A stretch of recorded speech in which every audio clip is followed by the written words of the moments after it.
good? Start? Is everybody here? Should I go? Cool. Welcome back, everybody. So Moritz asked me to talk a little bit about sort of day-to-day machine learning and ecology, what this looks like, what are the tools, what are the pieces, how do we get started. Again, this is different levels of experience here. So some things I might say to you that you super already know. Some of the audience is completely brand new. And some people are experienced developers and just want to see how other people do it. My sort of perspective here is probably for the last 10 years, all day, every day, I do machine learning for ecology. I don't have students. I don't have classes. I don't teach. And so I come from a perspective of like, I'm going to be doing this for 8 hours a day for multiple years. And so you may choose different things and different tools, for example, in your investment. And so I want to give you an idea about the way I approach this, but this is very much like an N=1 kind of situation. I am not suggesting this is the best way to do things or anything like that. It's simply just what I have been able to do the last few years to make projects successful. I'll also talk a little bit about project management and the way in which we think about it within our lab. And again, these are opinions and not facts. I'm trying to be opinionated because I think it's valuable to see sort of what successful projects look like. But of course, your project might look different, and that's totally reasonable. I want to start, before I start the actual talk, with where we're going with this. The different pieces of this are going to all be encoded into this dashboard. And so some of you might have used Comet.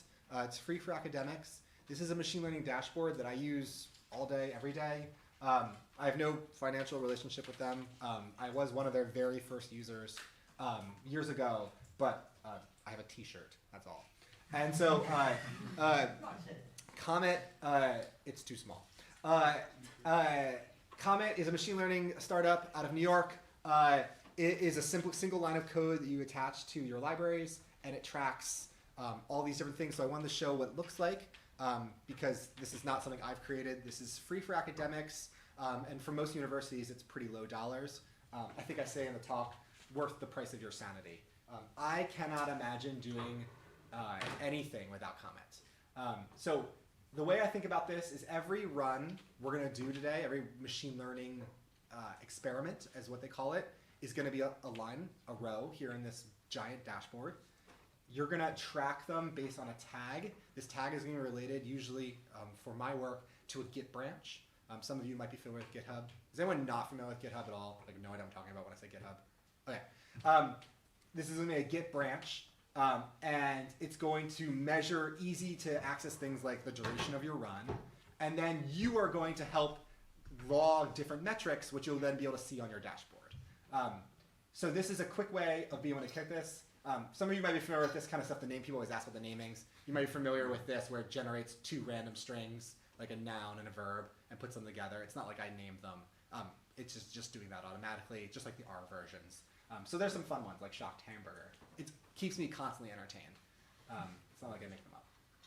And so inside of each experiment, it will monitor your loss curves and anything else you log. Again, it's very simple to use. I won't show the actual code to it, but just sort of where we're going with that. And I'll talk a little bit about hyperparameters are here. And so anything you log within a config file will be in the hyperparameters. Your metrics are the outputs of that. So these are accuracy statistics, for example. You might have your graph definition here. Again, this is automatically logged. So this tells you about the convolutions, the structures, and how this is all set up. And then standouts. So again, no more looking at logs. It just pulls the out here, or error bars here. So you don't have to like look on your laptop and waiting for things to be printed.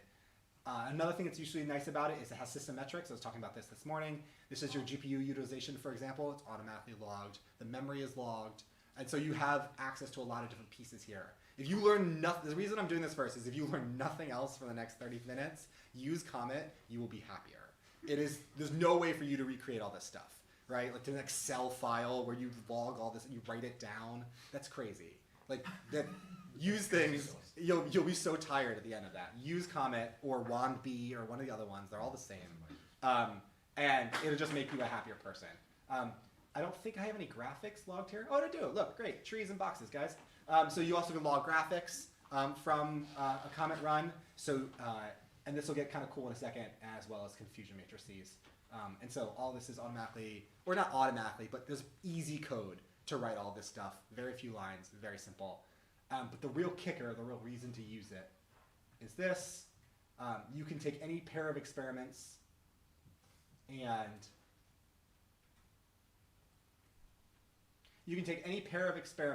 let's take an interesting pair, and compare them. And this is what machine learning is really about on a day-to-day basis. Is you make a simple change to an experiment and you want to see how they're different. So for example, I'm just taking two random ones. Let's see if this was interesting or not. Go. This keyboard's annoying. So these are all the parameters that are different between these two experiments. So this is some data commit, number of samples, or something like that. And then when I look at, for example, the loss curves, they're going to be overlaid in multiple colors here. I can then look at pairs. They did a terrible default color. It's orange and orange. Look at that.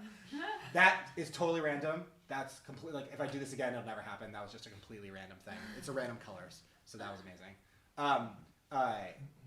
And so you can look at pairs of loss curves. The real kicker here is that everything else, again, hyperparameters, metrics, all that is differentiatable, as well as graphics. So you can look at images side by side of pairs of experiments. And then the real reason to use Git is that you should log, the way I think about this is every experiment you run is a Git commit. Unless you're just changing a hyperparameter, like if you're just changing like the batch size, that's something separate because that hyperparameters are logged and you can stick with them. But if you make a change to the code, that is a commit. I'm committing one thing per run. I picked on two different runs, so this is not going to be just one change, right? Because I didn't do consecutive runs here. I just picked two random ones. But if you do that, right, because I made this weird. But if you do every pair of commits, you will see that it'll give you the Git diff between those commits for those runs. And so I can go back to any experiment from multiple years ago and compare. And I always tell people that your closest collaborator is you 6 months from now, and you don't return emails. Like, this is about tracking it for yourself. It's also really nice to have this online as a URL so that you can share to people. It's live sharing. This is open to the public, for example. You can make it closed if you want. And so this is how I share results quickly with my collaborators, is to say I have this model and I connect it to comments. Nothing else I'm going to say in this talk matters as much as this. Okay. Questions on comment? Does that make sense? Cool. Sir? Can you elaborate on which hardware it runs on? Does it run on its own platform? Can you run it on your hardware? It's just connected to yours and through the internet sending metrics. There's no you're not running it on there. Okay. So and is it easy if you want to run it on your cluster or your platform? It's literally inside of a Python package. It's so easy. It's literally it's just import comment, and then you attach it to the logger. How long has it been around? I've been a comment user for maybe 6 years, but mostly industry. Okay. Now we're gonna go to actual talk, but I'm just okay. So the next half an hour, what I wanted to do is just run through some sense of what I think are the really important points for especially new students who are kind of getting into this space. Is this going to work? There it is. So for our purposes here, we're just going to have a working definition. These are not really factual technical definitions, but think of computer vision when we say that as a way of converting sensor data, often in the environment, to semantic concepts we're interested in, for example, categories or counts or numbers. That's often what we think about as that kind of task. It's usually thought of as representing human vision, but we have that metaphor has sort of gotten sort of harder of late. We can think of supervised machine learning as a type of machine learning that uses labeled data, meaning that we have some truth and we're trying to maximize the likelihood relative to that truth. And then deep learning, because sometimes students get this confused, deep learning or neural network is a type of model used potentially for supervised machine learning, right? Supervised machine learning has been around since like Turing in like the mid-60s or 50s, right? And deep learning, well actually honestly deep learning has been around a really long time too, but these things predate each other. and certainly modern neural networks, circa 2008 or so, are very different than supervised machine learning, which was sort of more classical. Okay, so we know that there's been a lot of growth in computer vision for ecology. I think one of the things that's most exciting is that this workshop would not have existed 5 years ago, 6 years ago, because you never got the funding for it, because no one would know what you're talking about. And so one of the things I feel most buoyed by is the fact that we're starting to see sessions, for example. Sarah and I just ran a session at Ecological Society for America on automated monitoring, and that was like accepted within 7 seconds. Whereas I offered a session like 7 years earlier on the same topic, and I got a reviewer back like, what is this? And so we really do see a tremendous growth in the community. This was a review paper I wrote back in 2017, which is so outdated now, it's unbelievable. But what we found is that we have this cool, almost exponential type growth in the kind of computer vision papers we're seeing. And so I want to thank all of you for being interested in this and feeling like this is part of what ecology is going to be. I added this slide from yesterday. I want to start by trying to reduce the sense of inadequacy, which is natural to feel when you're entering a new field. A lot of people have this sense that like they need to go. I went to a soccer game on Sunday, and the guy asked me what I'm teaching this week, and I said I teach machine learning. And he was like, oh man, like I want to learn it, but like he said, I swear, my differential calculus is not that good. What? Right? The idea, there's this sense that you're going to be developing gradient descent methods by hand or something. It's insane. There's this idea and this intimidation factor of machine learning that it's somehow beyond what ecologists can do. I would like to reduce the nervous energy in the room among students. You're not designing your own loss functions. Cross entropy is like really good. It makes a lot of sense. So like we're going to try to find ways to get models which are good enough for your project and help you reduce time and be able to aim towards better research. You already have one PhD. You don't need another. I studied hummingbirds. I'm not that smart. This is totally capable. You can do this. Okay, why did we kind of make this progress as a community? I think it's really important to sort of understand why. We have new data, new acquisition techniques, and now we're understanding that the workflows about how to actually make that happen, that's where the scientific progress came from. There's a lot of options about where we go next, and I've had this poll from our Slack channel from maybe a year ago now. But ultimately, the reason we've had success as a community is focus on data, focus on workflows, and helping each other. That is what machine learning for ecology has become a successful part of ecology. It is not because we all became machine learning PhDs. We've had a lot of success at some broad applications in the last few years. We've heard a little bit about Mega Detector out of, I guess I say Microsoft, out of Sarah. I don't know what to call it anymore. And so the camera trap work has been really impressive. If you haven't seen Seek from iNaturalist and Grant Van Horn and those cow people, it is incredible. And I highly recommend downloading Seek. It's an app on your phone which identifies plants and animals from your smartphone. It's incredible. Open Soundscape for audio analysis. If you have audio or know people who need audio analysis, I highly recommend Open Soundscape. Merlin, again, Grant, is a bird ID app, which is for audio, which is really impressive. My own work is in airborne object detection. I have a tool called Deep Forest, which I mentioned before, as well as a very old tool that somehow people are still using called Motion Meerkat, which is a video analysis a tool. So if you have long-term videos and you have students sitting there waiting for an event to happen, this piece of tool can be useful to you. And you might think, this clicker's a little funny right now. You might think that the reason we've had such tremendous growth and sort of breakthroughs is because like models got a lot better. You might naively think that like we had some huge breakthrough in models and the model architectures, and now suddenly we were able to crack problems we were not able to crack before. That is categorically false. The reason we've made progress as a community is not because there was some new model, some transformer that unlocked a thing which was not possible before. Deep Forest uses a model, it uses a RetinaNet from like mid-2018. It works fine. And so the thing that I want to try to ensure that students, especially new students, understand, don't go get the newest model. go get the thing from PyTorch that works, and you'll be happy enough to start with. You can always have time to make a new model later. Choose a simple model, and we're going to iterate towards success. You've heard a bunch of people say this, and it needs to be said more. Iterating towards success.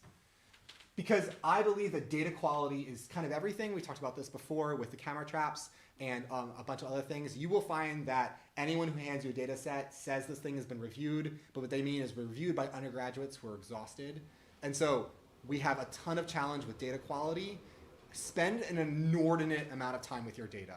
Please do not send your data out to be annotated by some third party. This is a recipe for disaster. If you take your data and you don't look at it at all, and you're like, I'm too good to annotate this data, I'm gonna send it to these guys, I'm gonna annotate it for me and bring it back, that's a guaranteed way for your project to fail. Because you don't know how your data works, you don't understand it, and you've been sort of hoping that a person who's trained a person is gonna annotate your data. I'm not saying you shouldn't do any of that, but initially at least, please spend time with your data, care about your data, and really, really look at it. It's so easy not to, it's so easy to say it's boring, but if you truly understand your data, you will be happier.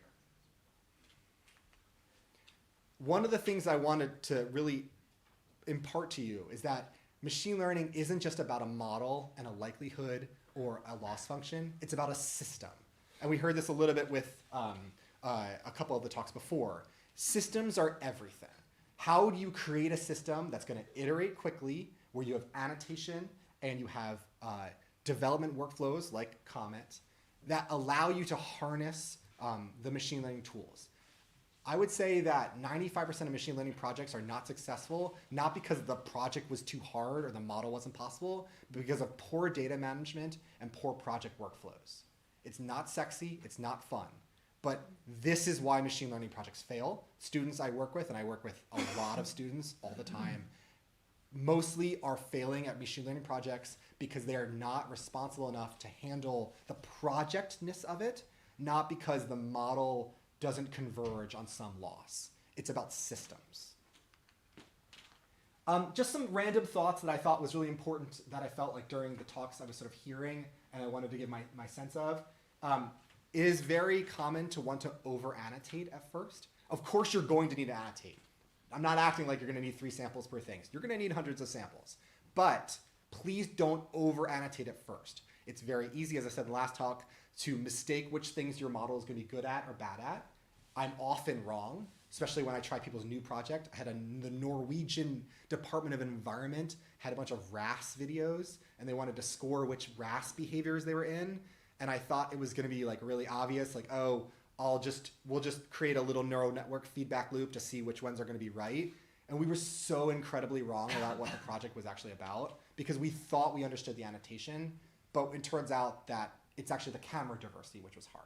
And so you find this stuff all the time, which is you think you understand your project, but until you start building the models, you don't want to have to go back and annotate more later because you thought you understood what you were actually doing. Please start from pre-trained models as much as possible. I talked a little bit about Shakespeare last time. And so, right, you want to start from something that actually understands that and be aggressive about reaching out to people who might have data, even unlabeled data, who might be useful to you, right? I spend a lot of times at the beginning of projects just emailing people from everywhere and all the time, hey, do you have any data of pictures of egrets? I have an egret project. I need all your egret pictures. Even if I may never use them, the time it takes to write an email and try to like organize that data is so beneficial. Can we interrupt you? Yeah. Ask a question. So we were talking about this over lunch. What are the good repositories for images for ecologists and evolutionary biologists? Lila is the best one, lila.science, but it's not going to have everything. Lila.science is run by Dan Morris, and it's a place to hold on to data sets. It's really nice. It's a good place to start. Zenodo, unfortunately, and Dryad are going to be a lot of the piece. That's not structured data. No, it's not. So I'm talking about something like Coco, but for ecological. So Lila. Yeah, Lila's Lila's. the only one that exists. Yeah, Lila's the only one that exists.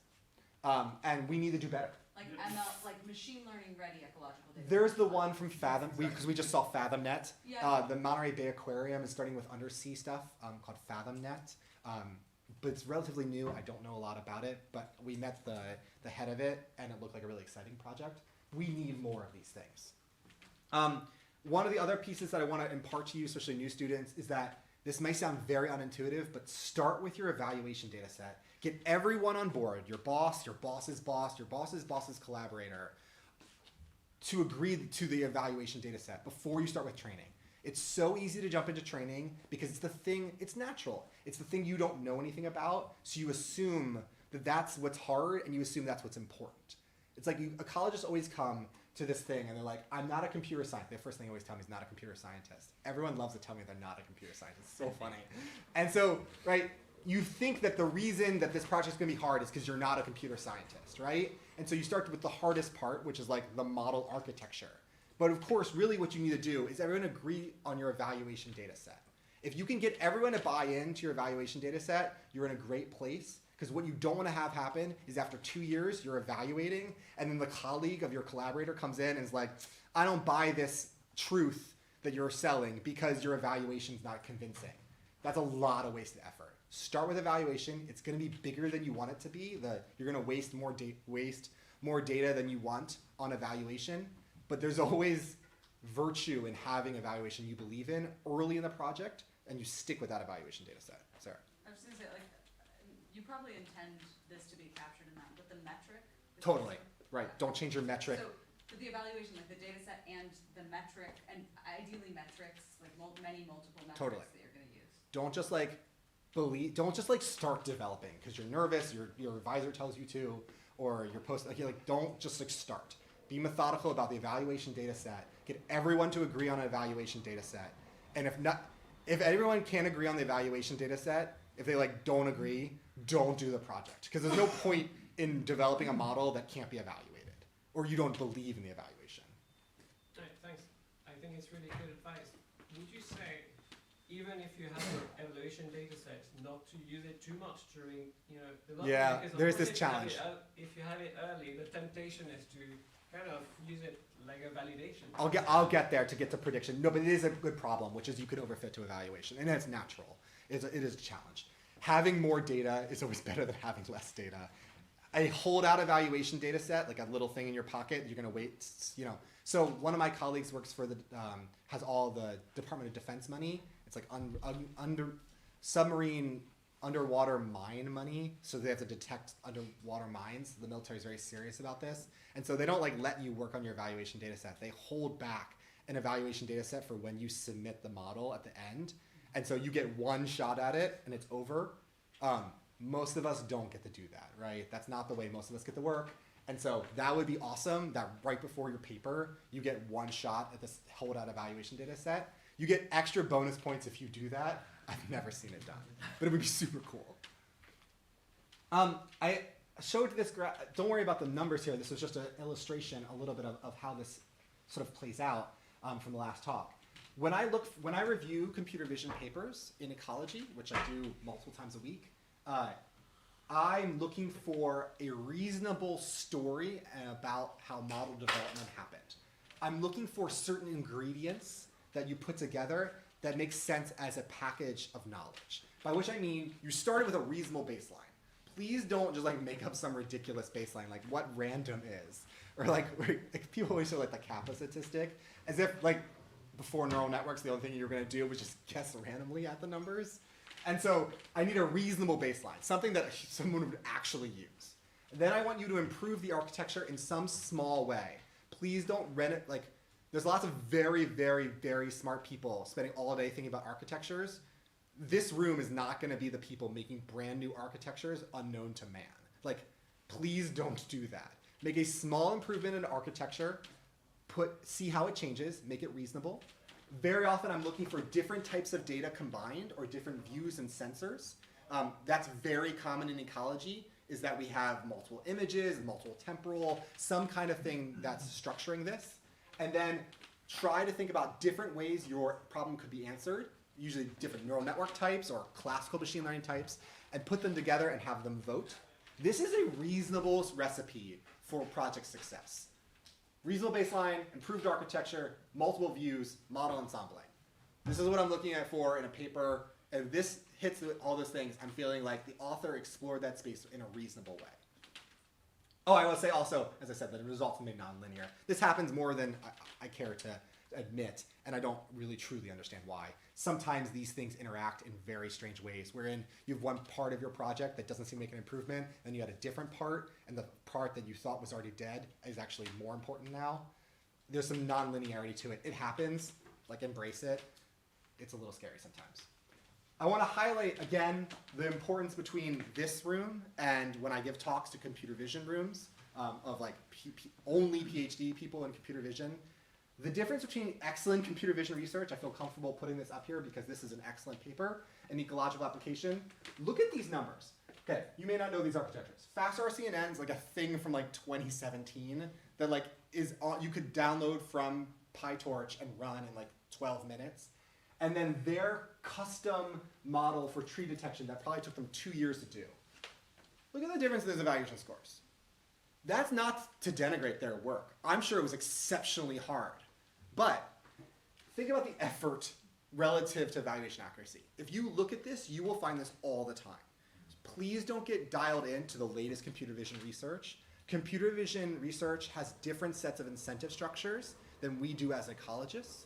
And you will often get sort of into a quagmire of model development for an extra 5%. And I'll talk about it a little bit at the end. We have to ask ourselves, how accurate does our model really need to be relative to the uncertainty we have in the rest of the project? The difference between 84 and 85%, if you have 10% uncertainty in the rest of your annotation, it doesn't matter what the model does there.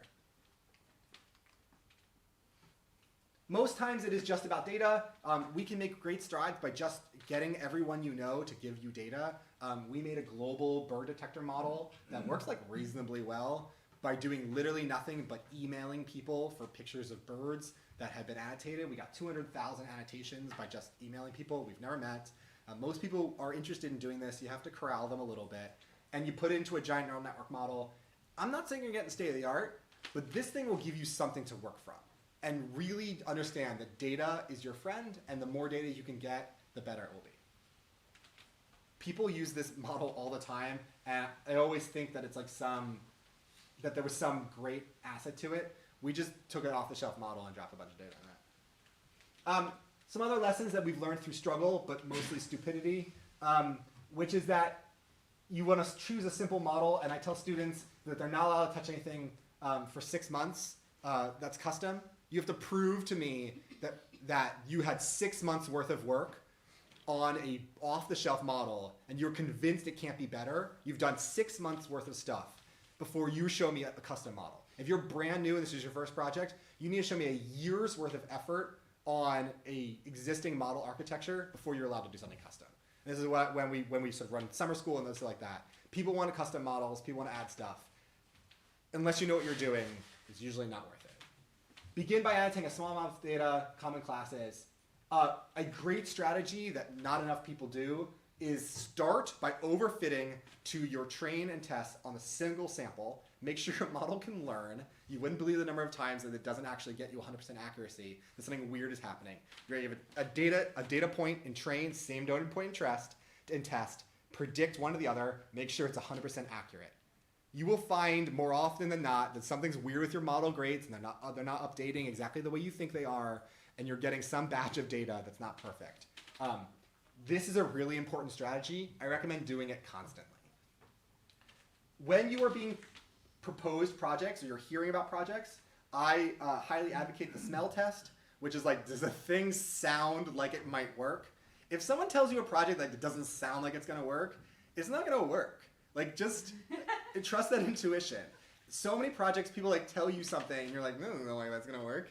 But then you like spend the next like 6 months or 8 months trying to counsel a student through like a really difficult thing.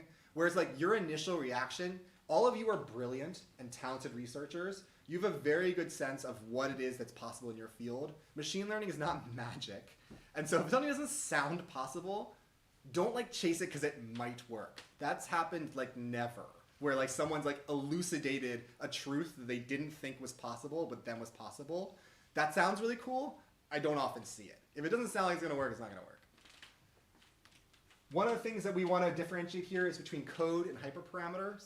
Code is changes to your model structure or workflow that I suggest you commit to Git as a per experiment thing. Hyperparameters are hard-coded values that are going to be associated with a particular experiment. Those things might be batch size, they might be learning rate. They might have to do way upstream with model development about how data was prepared. Please put your hyperparameters in a config file. I suggest a YAML file, and have it logged to Comet or any of the other one of these tools so that you can always see your hyperparameters. Think of everything as a every choice you make that involves a real number is a hyperparameter. It's not just the thing that goes into your network. It's like, for us, for example, how tall of a thing is a tree? Right, before the data gets in there, like we said 3 meters versus 2 meters. I try to track every decision that involves a real number as a hyperparameter, and that way you could have a network which iterates through those hyperparameters to understand how it works. For those of you who are not using the most modern things, I highly suggest VS Code. It's gotten much better. The tunneling is very cool for remote development. I highly recommend it. One of the ways that it's nice, and I really do use this now, is use ChatGPT to help you write tests. Not because it's good, but because it's dumb. And if you have code which a dumb thing can read, you have good code. If you have complicated code that like you ask ChatGPT to like read your code and it's like gives you some nonsense, it shows you that your code isn't readable, right? And so I use ChatGPT as a dumb thing to read my code and ask what this thing is about. And so I have it write unit tests for me. Not because I'm going to use them, but because I'm trying to figure out where things are, and you'd find it works better than you think it does. Just a quick backup. Can you say what a YAML file is versus, for example, a Python script, and what unit tests are? A YAML file is a text file which can be read. It's usually like a structured text wherein you have a key and a value. So like batch size, a value. That first thing is the key is going to get logged to Comet as one of those rows, and the value is going to be outside of it.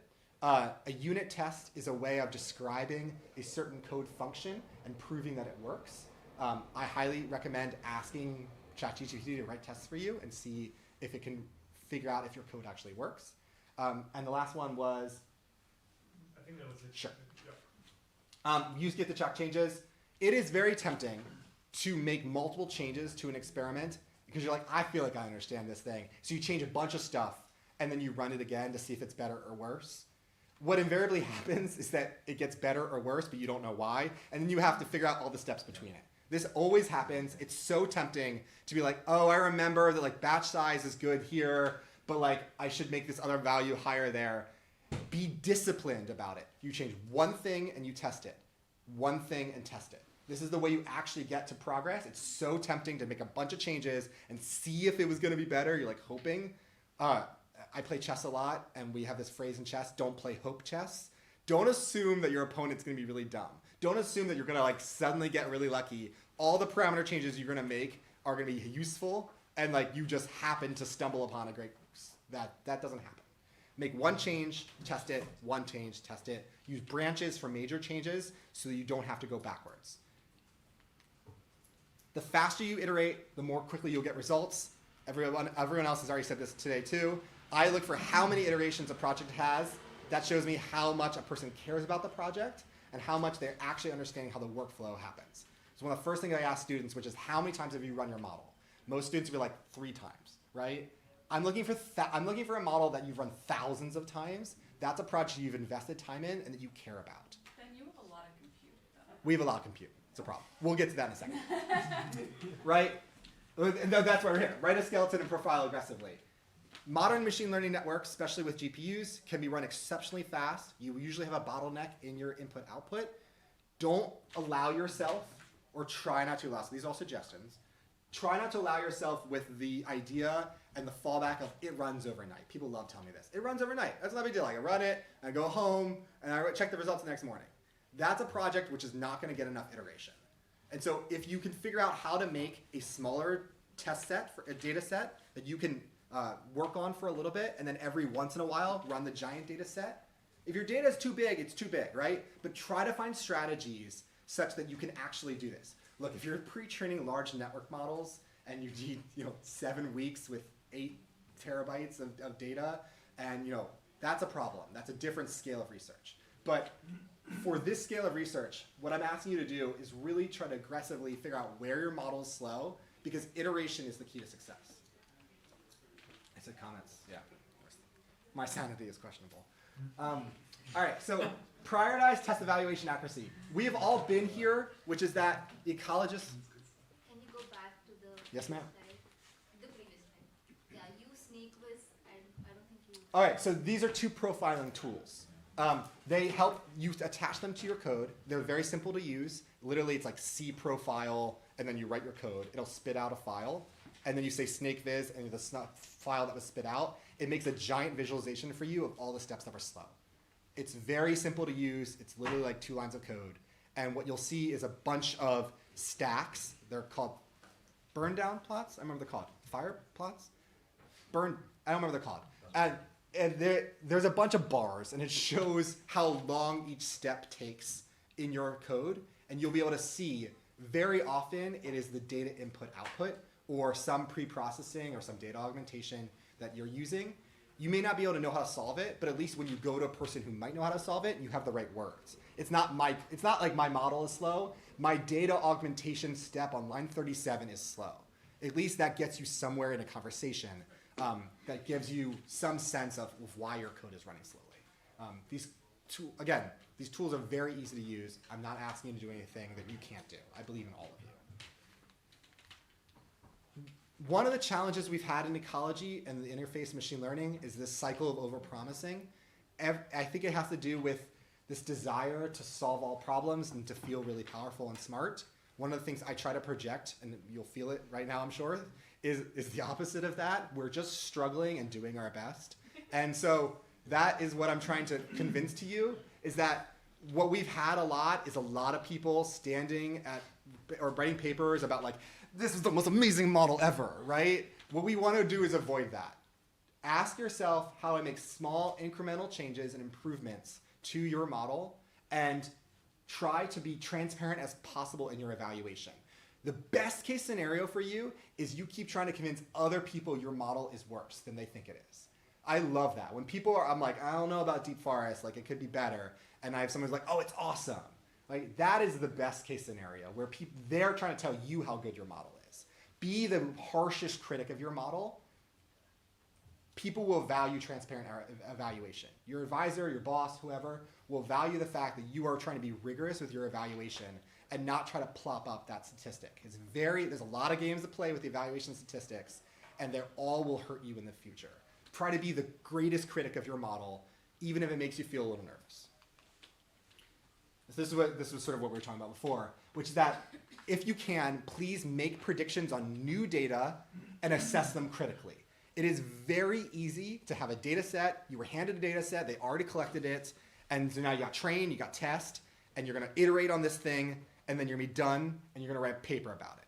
Remember, the papers were originally constructed to create a way of communicating your science. Not the end point of your science, but rather just an opportunity. Someone told me it was the diary, their diary of what they did. It was a brilliant thing to say. I don't know who said that. And so it is a way of communicating what you've done. So if you can take that into your application and make predictions like we've done with the trees, you will feel more confident that your model, again, has been rigorously evaluated. Also, if you see really, really good results in anyone else's model or in your model, you should be very suspicious. Yes. Like anything in the 90s. This is hard. Yes, if you see an ecological problem that was worth solving and it's gotten above 98% accuracy, that is a very big red flag. I don't want to see anything above 90% accuracy in a real ecological problem that involves real ecological data. I can't think of a single example. Maybe the mega detector within the context of no animal versus animal. But again, that was a constructed problem, right? But it's still really hard. We need more statisticians in the trenches with us. We need more mathematicians in the trenches with us. If you are interested in this stuff, I'm happy to talk to you more about it. The output of these models are not probabilities. It's very easy to think of them as probabilities because they're ranged from 0 to 1, and they seem like probabilities. But they are not well behaved, and they are not well calibrated. That means that if I get a score of 0.7 on my model output, what you would think it means is that 70% of the time, this score is correct. We have no reason to believe that neural networks behave that way. In fact, there's a great paper to show that as neural networks have gotten better over the last decade, they've also gotten more biased. Calibration errors have increased not decrease as a relationship. There seems to be an anti-correlation between calibration and accuracy, which is like a whole interesting topic on its own. And so when in doubt, I highly suggest you try to simulate from your data. We can't do it in like traditional Bayesian context, right? We don't have posteriors. I wish we did. But try to think about how you can mix your data in interesting ways to look at ranges of results. So here on the x-axis, we've got species from that big graph I showed you. Here's count. And these are a bunch of different cross-validations to try to look at the error bars. So data uncertainty here is I'm taking multiple splits of my training test data. I'm just taking the pool and splitting it a bunch of times and seeing what does that look like when I train on this half of the data. How about that half of the data? But I'm doing it tens of thousands of times. Or model is I'm just repeating the model fitting. That's the uncertainty in stochastic gradient descent. It's not huge, but it can be non-trivial. And so you want to understand the uncertainty in your model, just like how much does it find the right optima. And then sample uncertainty is the hardest one that we don't really have a great grasp on that.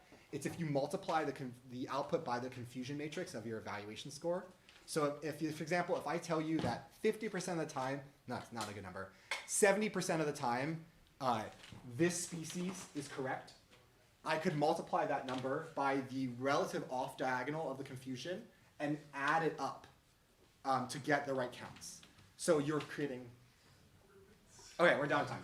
Okay, so one thing I would say with this is that it's still an open area of uncertainty that we want to deal with. Okay, I have one last thing I wanted to say.